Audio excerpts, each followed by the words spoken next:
Fala, leitores da Bíblia, graça e paz, tudo bem com vocês? Espero que esteja tudo bem.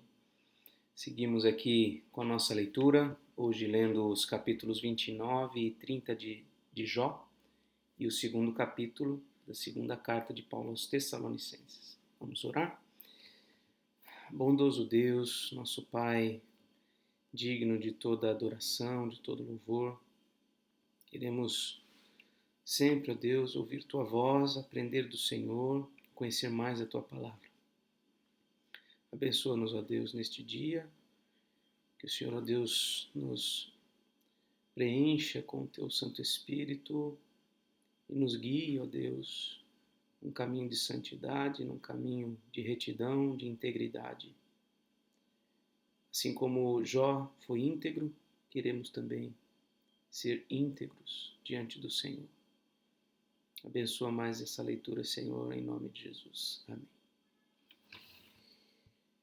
Jó, capítulo 19, ele segue falando. Essa é a defesa final de Jó. Jó continuou em sua fala, dizendo: quem me dera ser como fui nos meses passados, como nos dias em que Deus cuidava de mim, quando Deus fazia resplandecer a sua lâmpada sobre a minha cabeça, quando eu, guiado por sua luz, caminhava na escuridão. Quem me dera ser como fui nos dias do meu vigor, quando a amizade de Deus estava sobre a minha tenda, quando o Todo-Poderoso ainda estava comigo e os meus filhos estavam ao meu redor, quando eu lavava os meus pés em leite, da rocha me corriam rios de azeite, quando eu me dirigia até o portão da cidade, mandava preparar o meu assento na praça, os moços me viam e se retiravam, e os idosos se levantavam e ficavam em pé, os príncipes reprimiam as suas palavras e punham a mão sobre a boca. A voz dos nobres emudecia e a língua deles se apegava ao céu da boca. Então, ele está aqui lembrando saudosamente dos dias em que ele era saudável e respeitável. O ouvido que me ouvia dizia que eu era feliz. O olho que me via dava testemunho de mim, porque eu livrava os pobres que pediam ajuda, e também o órfão que não tinha quem o socorresse. A bênção do que estava prestes a perecer vinha sobre mim, e eu fazia o coração da viúva cantar de alegria. Eu me cobria de retidão, e ela me servia de roupa. A minha justiça era como um manto e um turbante. Eu era os olhos do cego e os pés do aleijado. Era pai dos necessitados e até as causas dos desconhecidos eu examinava. Eu quebrava os queixos dos iníquos e arrancava as vítimas dos dentes deles. Jó talvez exercesse a função de juiz naquele contexto muito antigo. Jó, lembrando, ele é do tempo, provavelmente, de Abraão, é muito antigo mesmo. E então ele provavelmente ele fazia justiça aos oprimidos, ele condenava os ímpios e assim por diante. Talvez ele exercesse essa função de juiz na comunidade. Eu dizia: vou morrer no meu ninho e multiplicarei os meus dias como areia. As minhas raízes se estenderão até as águas e o orvalho ficará durante a noite sobre os meus ramos. A minha honra se renovará em mim e o meu arco se reforçará na minha mão. Os que me ouviam esperavam o meu conselho e guardavam silêncio para ouvi-lo. Depois que eu falava, não diziam nada. As minhas palavras caíam sobre eles como orvalho. Esperavam-me como se espera a chuva. Abriam a boca como para absorver a chuva fora de época. Quando eu sorria para eles, nem acreditavam, e a luz do meu rosto eles não desprezavam. Eu escolhia o caminho para eles, assentava-me como chefe e vivia como rei entre as suas tropas. Eu era como quem consola os que pranteiam. Mas agora, capítulo 30, mas agora zombam de mim. Os que têm menos idade do que eu, cujos pais eu não teria aceito nem para colocar ao lado dos cães do meu rebanho. De que também me serviria a força de suas mãos, se eles são homens cujo vigor já desapareceu? Enfraqueceram de tanto passar fome e necessidade, roem a terra seca, desde muito em ruínas, desde muito em ruínas e desolada, apanham malvas e folhas de arbustos e se alimentam de raízes de zimbro, são expulsos do meio das pessoas, grita-se contra eles como se grita atrás de um ladrão. Tem de morar nos desfiladeiros sombrios, nas cavernas da terra e das rochas. Uivam entre os arbustos e se ajuntam debaixo dos espinheiros. São filhos de doidos, gente sem nome, e são escorraçados da terra. Mas agora sou a canção de deboche dessa gente. Sirvo de provérbio no meio deles. Eles me detestam, fogem para longe de mim e não têm receio de me cuspir no rosto. Deus afrontou a corda do meu arco e me oprimiu, por isso sacudiram de si o freio diante de mim. À minha direita se levanta um bando e me empurra, e contra mim prepara o seu caminho de destruição. Arruinam o meu caminho, promovem a minha destruição, sem a ajuda de ninguém. Vêm contra mim como por uma grande brecha e se resolvem avante no meio das ruínas. Sobrevieram-me pavores. A minha honra é como que varrida pelo vento. Como nuvem passou a minha felicidade. Agora, a minha alma se derrama dentro de mim, os dias da aflição se apoderam de mim, a noite perfura os meus ossos e o mal que me corrói não descansa. Pela grande violência do meu mal está desfigurada a minha roupa. Este mal me envolve como a gola da minha túnica. Deus me lançou na lama e me tornei semelhante ao pó e à cinza. Clamo a ti, ó Deus, e não me respondes. Estou em pé, mas apenas olhas para mim. Tu foste cruel comigo, e com a força da tua mão me atacas. Tu me levantas sobre o vento e me fazes cavalgá-lo. No estrondo da tempestade, me jogas de um lado para o outro, pois eu sei que me levarás à morte e à casa destinada a todos os vivos. Não é fato que de um montão de ruínas um homem estenderá a sua mão? E na sua desventura não levantará um grito por socorro? Por acaso não chorei por aquele que atravessava dias difíceis? Não se angustiou a minha alma pelo necessitado? Quando eu esperava o bem, eis que me veio o mal. Esperava a luz e veio a escuridão. O meu íntimo se agita sem cessar e dias de aflição me sobrevêm. Tenho a pele queimada, mas não pelo sol. Levanto-me na congregação e clamo por socorro. Sou irmão dos chacais e companheiro de avestruzes. A minha pele escurece e cai. Os meus ossos queimam de febre. Por isso a minha harpa é usada para fazer lamentações e a minha flauta para acompanhar os que choram. E ainda segue essa palavra final aí de Jó. No próximo capítulo a gente vai continuar. Então Jó continua descrevendo muito poeticamente e detalhadamente todo o sofrimento que ele tem enfrentado, né? Que ele atribui a Deus toda essa condição que ele está vivendo, sem perceber que todo esse mal seria por conta de sua iniquidade. E de fato não era.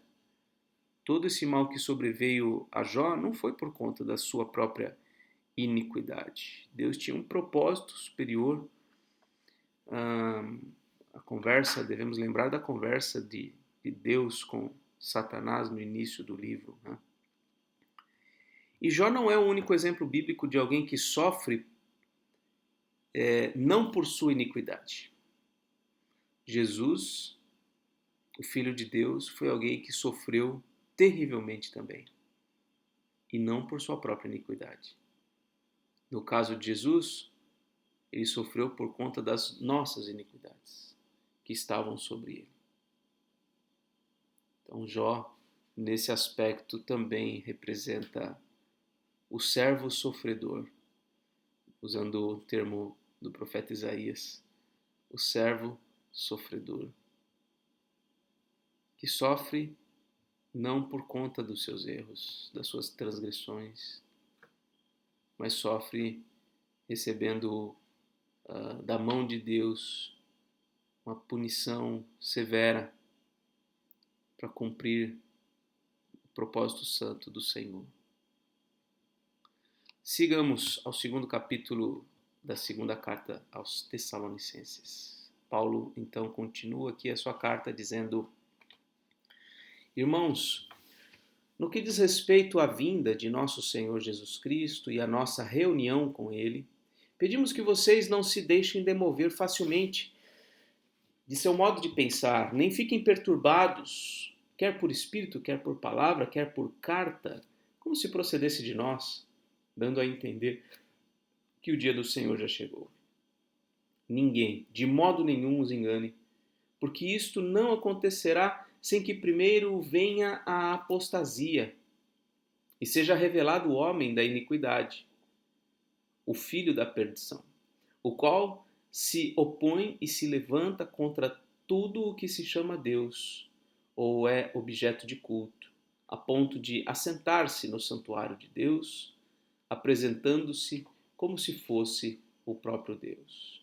Vocês não lembram que eu costumava lhes dizer estas coisas quando ainda estava com vocês? E agora vocês sabem o que o detém, para que ele seja revelado a seu tempo. Bom, o capítulo 1 falou sobre o juízo de Deus, né? E agora esse homem da iniquidade e a vinda do Senhor. Sem dúvida é um texto não muito fácil de compreender, de interpretar. Ele fala aqui do dia do Senhor, que é o dia da vinda de Jesus Cristo, né? Que será antecedido pela apostasia, o que ele chama aqui de apostasia, e antes será precedido pela vinda ou aparecimento do homem da iniquidade. Então, essa apostasia, esse homem da iniquidade, que é o filho da perdição, que se opõe e se levanta contra tudo que tem a ver com Deus, este antecederá a vinda de Jesus. Essas são as palavras aqui do apóstolo Paulo, né, mostrando que antes da vinda de Jesus, coisas assim bem intensas, bem expressivas podem acontecer. De certa maneira, a apostasia, né, esse tempo de rebeldia e de abandono das coisas de Deus, em alguma medida já é presente.